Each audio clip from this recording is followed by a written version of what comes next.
ଆଜିର ଉଦ୍ଯାପନୀ ଉତ୍ସବରେ ମଞ୍ଚାସୀନ ସମସ୍ତ କବିବୃନ୍ଦ, ଉପସ୍ଥିତ ସୁଧୀବୃନ୍ଦ ଏବଂ ସାହିତ୍ୟକର୍ମୀ ବନ୍ଧୁଗଣ, କଳାପ୍ରେମୀ ବନ୍ଧୁଗଣ ଆଉ ଆମର ଆଦରର ଛାତ୍ରଛାତ୍ରୀଗଣ, ଆଜି ଆମର କବିତା ଯେଉଁ ଆମେ ସୃଷ୍ଟି କରିଛୁ ଆପଣଙ୍କ ସମ୍ମୁଖରେ ଉପସ୍ଥାପନ କରୁଛୁ।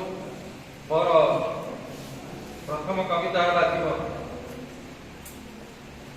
ଜୀବନ କେବେ ଗ୍ରୀଷ୍ମ ପରି ଉତ୍ତାପ୍ତ ଚୁଲିରେ ଫୁଟୁଥିବା ଭାତହାଣ୍ଡି ଭଳି ଅସ୍ଥିର ଶାନ୍ତ ରଢ଼ ନିଆଁରେ ଚାଲୁଥିବା କାଳିସୀ ପରି ଭୂକର ମାୟାଜାଲ।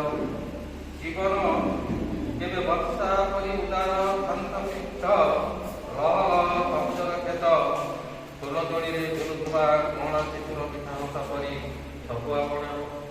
ଜୀବନ ଶୀତ ସକାଳର କାକର ବିନ୍ଦୁ ଭଳି ରଙ୍ଗିନୀ ଦୁନିଆ ହଳଦୀ କ୍ଷେତର ଚେନାଇ ହସ ପରି ଗୋଲା ହୃଦୟ ଅବଲା ସୃଷ୍ଟିର ଏକ ମଧୁର ସଂସ୍କାରାଦି ପରି ପ୍ରେମ କାହାଣୀ। ଜୀବନ ଏବେ ଗ୍ରୀଷ୍ମ ପରି ଉତ୍ତପ୍ତ ଆଉ ଗୋଟେ ମୋର କବିତା ଭଲ ଲାଗେ ମୋ ଗାଁ। ଭଲ ଲାଗେ ମୋ ଗାଁ, ମିଠା ମିଠା ହସ ଏଠି ମମତା ବନ୍ଧନ ମାୟା। ଭଲ ଲାଗେ ମୋ ଗାଁ, ନିଦରୁ ଉଠାଏ କାକ ଚାଳେ ବସି କରେ କା କଅଁଳ ସୁରୁଜ ପୁଣି ଶୁଣିଲି କିରଣ ଛୁଆଁ ଫୁଲର ମହକ ମତେ କରେ ଅମାନିଆ।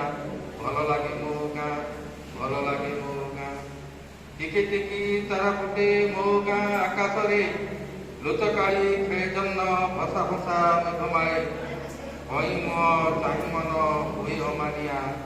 ଭଲ ଲାଗେ ମୋ ଗାଁ, ଭଲ ଲାଗେ ମୋ ଗାଁ, ଟିକି ନଈ ଅଙ୍କା ବଙ୍କା ଘରେ ସ୍ୱଚ୍ଛ ନୀର ସ୍ନାନ କରି ଶେଷ ବେଳେ ଦୁଃଖ ହୁଏ ଦୂର ମୀନ ଖେଳେ ମହାନନ୍ଦେ ହୋଇ ଅମାନିଆ।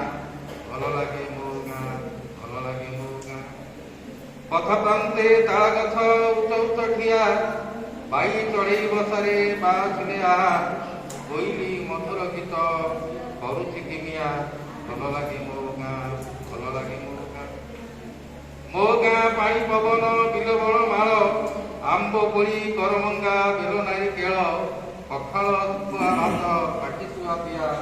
ଭଲ ଲାଗେ ମୋ ଗାଁ, ଭଲ ଲାଗେ ମୋ ଗାଁ, ନୂଆ ବୋହୂ ଜାଳେ ଦୀପ ଚଉରା ମୂଳରେ ହୁଳହୁଳି କି ମଧୁର ପାକ ତାପ ହରେ ଏଠି ପୁରିଛି ଐଶ୍ୱର୍ଯ୍ୟ ଭାବ ଦିଆ ନିଆ।